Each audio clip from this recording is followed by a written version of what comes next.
people here. This has been following a trend who has been changing.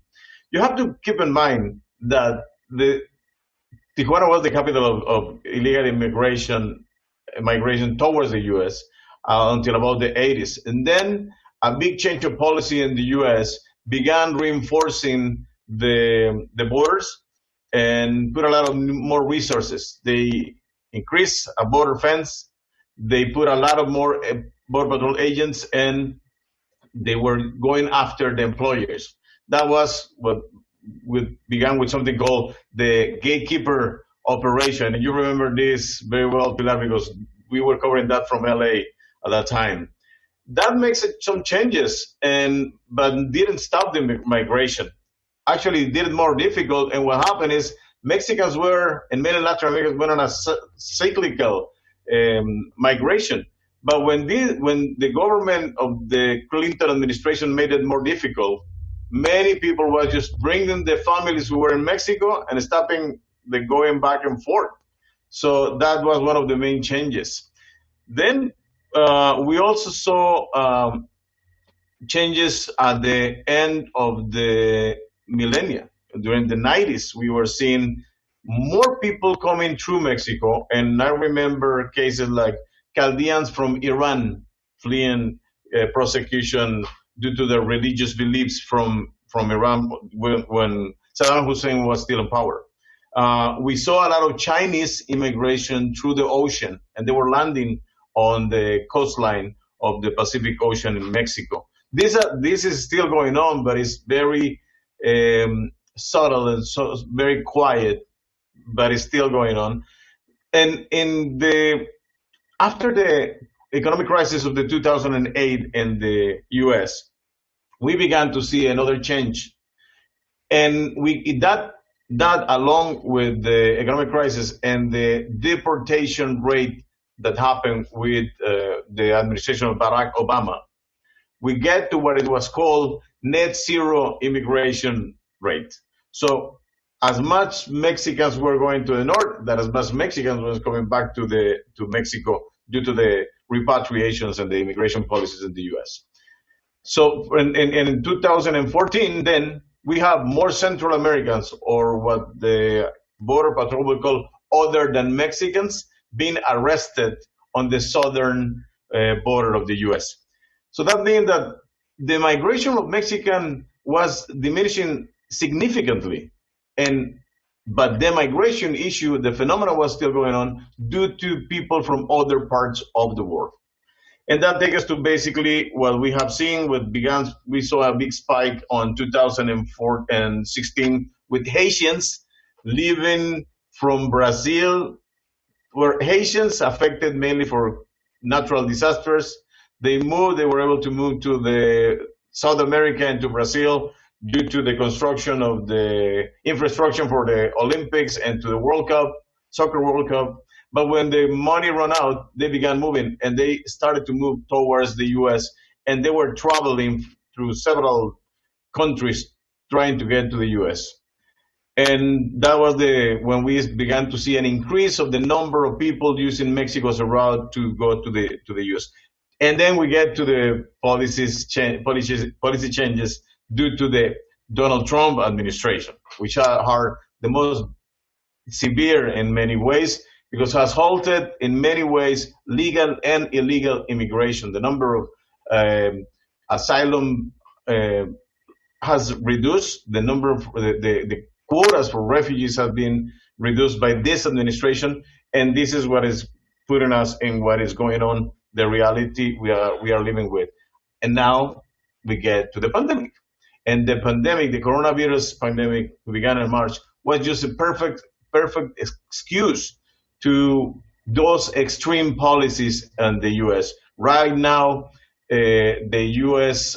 government praised itself because when somebody gets illegally through the land to the U.S., it takes less than 2 hours to send it back to Mexico, the express deportation, as they call it. So through this, the problem is that these policies have become reality in a very harsh ways. And mainly we are seeing. Good to be with all. Uh, so Please. it was a fascinating. It's been a fascinating talk by Demetrios and I forget the name of the gentleman from Tijuana, Vicente. but uh, yes, I Vicente. Yes. So you can call me Krish. It's easier to pronounce that way. Uh, so I want to talk about Mumbai, and I want to talk about India, and I want to talk about the migrant situation here. Going on here, and we have noticed, people have noticed.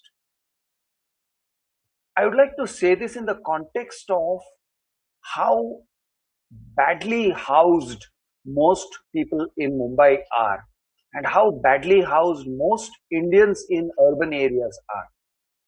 We really are, we have no concept of social distancing, and it is practically not possible to social distance because what we have in Mumbai is that about 50, 60%, 60%, I would say, or even more of the people. Yes, that's a good question from Amar Gupta. He says, are you absolutely sure all the cases are being reported? So I'll address that question about under reporting, and I am one of the skeptics. So I am going to come back to that. Now, just to give you perspective, yes, how are the deaths of Indians being reported? Fine, I'll answer that. I'll answer that. So just to give you perspective on how I would say a very large proportion of Indians live, and I'll talk about the urban areas. I would say about 60, 70% of the population of urban India lives closely packed together in slums where houses are not more than 2 feet apart. Your front door is not more than 2 feet apart from the other guy. And each house is not larger than a 10 by 12 room. And you got 7, 8, 9, 10 people packed in. So if it were a pandemic that were ravaging us because of lack of social distancing, then I feel, and it has been noticed and observed, and it's a widely discussed fact that it would have been ravaging the slums, more particularly because they have shared toilets. You have one toilet per every 200-300 slum dwellers. So you can imagine what kind of hygienic conditions we have. Don't talk about washing hands. It doesn't exist. I mean, we wash hands, yes, but not with soap, not that way in the slums. Okay. So face mask, social distancing, all those things are close to non-existent. And don't even get me started on what it's like in the suburban railways. The suburban railways are absolutely jammed up right now. It is not. Yes, Henrietta says, is there some kind of natural immunity happening? So there's a lot of speculation here as to what is going on. Please check what I'm saying in terms of statistics. Please check the worldometer and see what's happening. But I'll say this: the the COVID crisis has hit us a lot less hard than I had anticipated or feared at the beginning of the crisis. I had personally expected there to be a lot of underreporting, and I'm a skeptic. Okay, I'm about as anti-establishment. My colleague Sunita had a question about vaccines in the developing countries. And then I'll go to Sandy, who has a couple questions too. Yes, hi. I have a question about supply chains and distribution of the vaccines that we have to date. Both need to be stored and distributed frozen. And I'm concerned that the developing world does not have the infrastructure that it needs to be effectively able to distribute these vaccines. Do you have those concerns as well, Dr. Demetrios? Thank you. Please call me Dimitri. Forget the doctor and the Papademetriou and all that. Just Dimitri, please. Thanks. I'm glad, Sandy, you're enjoying that. So, yes, I'm having exactly the same concerns. Distribution is going to be the soft underbelly of this, the whole thing. and we're going to have distribution problems throughout the world, but distribution in the least developed countries, particularly the ones that are sort of very large, okay, is going to be a problem that may indeed push the pandemic into the next year, meaning after 2021. But I will use a quote that the Deputy Secretary General of the UN put on the table about last May, I believe.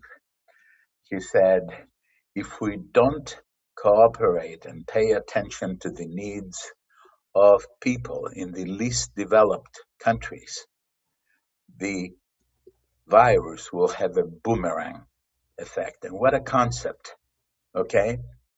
We think that we've taken care of ourselves, and then like a boomerang, it will come back to us as people begin to move again, and mobility builds up, and migration. Thank you. Yeah, many people believe, and me among themselves, that one of the first crises that President Biden will have to face is the increase of people trying to get to the U.S. for several reasons. Well, we have seen a little bit of an increase, going back to more normal numbers of immigration from Mexico or from Central America towards the border are right now very limited, very few right now.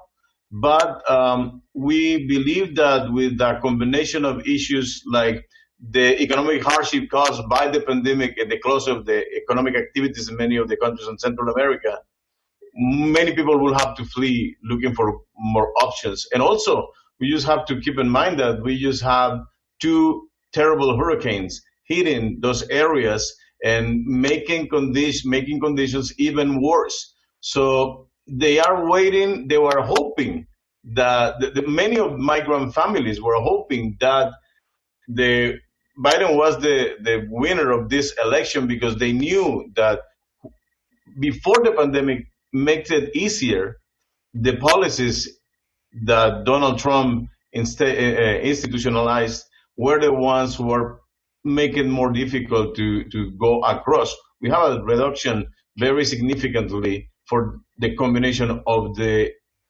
policies and later the pandemic. But the policy in itself forced many people who were sent back to be waiting in Mexico to go back to their families and to their countries of origin, and that decreased the number of people. So unfortunately, yeah, I think the conditions will be worse for them, because with all these restrictions due to the pandemic, will be more difficult, more dangerous, and more costly for them to get to the U.S. illegally or legally.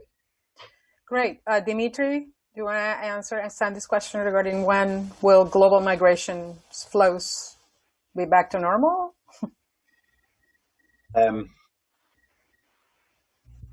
Unauthorized migration, undocumented migration, as we call it here, irregular migration as the European, whatever the word, the euphemism is going to take a while before it grows to the levels, let's say, that we had a few years ago. But it's not because people will not try. People will be more and more desperate. I think that Sandy put in, I don't know if she used the same word that I'm about to use, migration has become an essential lubricant, both for migrants, for households and communities from which they come, and to households and communities in which they settle.